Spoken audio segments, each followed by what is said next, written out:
አሰላሙ አለይኩም ወራህመቱላሂ ወበረካቱ። ውድ የጥናት አካዳሚ ተከታታዮቻችን እንኳን በሰላም በደህና መጣችሁ ማለት ነው። ለዚህ ዩቲዩብ አዲስ ከሆናችሁ ላይክ፣ ሰብስክራይብ በማድረግ ተቀላቀሉ። በየቀኑ የምለቃቸው ቪዲዮዎችን ታገኛላችሁ ማለት ነው።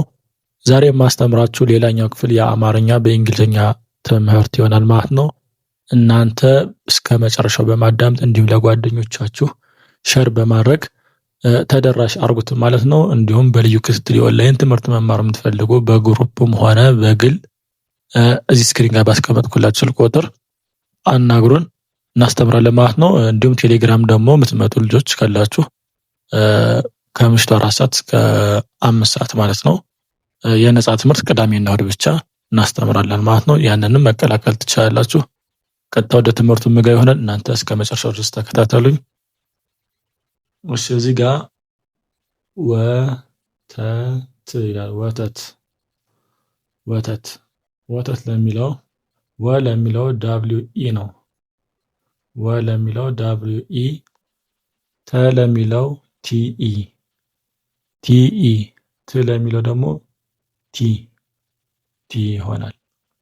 ስለዚህ ወተት ብለን ስንጽፍ ደብሊው ኢ ቲኢ ቲ።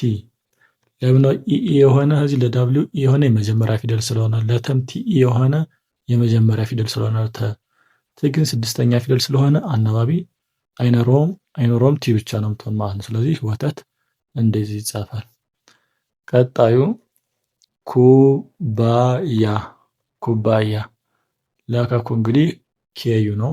ለኩ ኬዩ፣ ለባ ማለት ነው ቢኤ፣ ለያ ደግሞ ዋይኤ ይሆናል።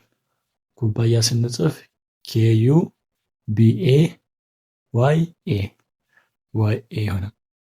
እሺ አንድ ብለን ስንጽፍ ኤ፣ ለአ ኤ ብቻ እንትን የምትሆነው ለአኡ አናባቢዎች ብቻ ነው የሚያገለግሉት። እሺ ይሄን ህግ መርሳት የለባቸውም።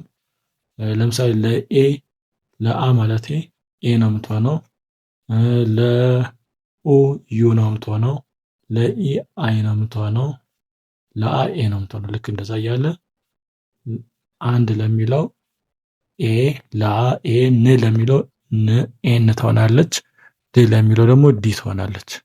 ሁሎችም አናባቢ የላቸውም ምክንያቱም ስድስተኛ ፊደል ስለሆነ። ስለዚህ አንድ እንደዚህ ተደርጎ ይጻፋል ማለት ነው። እዚህ ጋር ስንመጣ ስልክ፣ ለስ ኤስ፣ ለል ኤል፣ ለክ ኬ። ስም፣ ልም፣ ክም የሚለው ፊደልም ስድስተኛ ፊደል ናቸው። ስድስተኛ ፊደል ስለሆኑ አናባቢ አይኖራቸውም ማለት ነው። ኤስ ኤል ኬ ስልክ ሲጻፍ እንደዚህ ነው። እሺ ላይክ ያላረጋችሁ ላይክ አድርጉት። እስካሁን ሰብስክራይብ ያላረጋችሁት አድርጉት። ወደ ቀጣዩ ደግሞ እንምጣ። ወደ ቀጣዩ ስንመጣ እዚህ ጋር መኪና ይላል። መኪና ለሚለው ኤምኢ፣ ኪ ለሚለው ኬአይ፣ ና ለሚለው ኤንኤ። ስለዚህ መኪና የሚለው ሲጻፍ ኤምኢ ኬአይ ኤንኤ ይሆናል ማለት ነው። እዚህ ስንመጣ ደግሞ እርጉዝ ለኢ ነው የምትሆነው። ለኢ ብቻ ነው የምትሆነው። ለር አር ነው የምትሆነው። ለጉ ደግሞ ጂዩ ነው የሚሆነው። ጉ ሁለተኛ ፊደል ስለሆነ ጂዩ። ዝ ለሚለው ደግሞ ዜድ ይሆናል ማለት ነው። ስለዚህ እርጉዝ ብለን ስንጽፍ ኢ አር ጂዩ ዜድ ይሆናል ማለት ነው። እሺ ከላይ ብለን ስንጽፍ ደግሞ ለሚለው ኬኢ ነው። ላ ለሚለው ኤልኤ ነው። ይ ለሚለው ደግሞ ዋይ። ስለዚህ ከላይ ሲጻፍ ኬኢ ኤልኤ ዋይ ይሆናል ማለት ነው። ሄ ብለን ስንጽፍ ለሄ ኤች አይ ኢ ነው። ኤች አይ እና ኢ አምስተኛ ፊደል ስለሆነ ነው አይ እና ኢ አናባቢ የሆነ ሁለት አናባቢ ያለው። ደ ለሚለው ደግሞ ዲኢ። ስለዚህ ሄደ ሲጻፍ ኤች አይ ኢ ዲኢ። ስለዚህ ውድ የጥናት አካዳሚ ተከታታዮች የዛሬው ትምህርት ይህን ይመስል ነበር። እንዳልኳችሁ ልዩ ክትትል ጋር ከእገዛ ጋር መማር ፈልጉ ስልክ ቁጥራችን ካስቀመጥኩላችሁ ላይ ደውላችሁ አናግሩን ማለት ነው። ኢሞ፣ ዋትስአፕ፣ ቴሌግራም 24 ሰዓት ኦንላይን አለን ማለት ነው። በቀጣይ እስክንገናኝ ድረስ ሰላም አለ።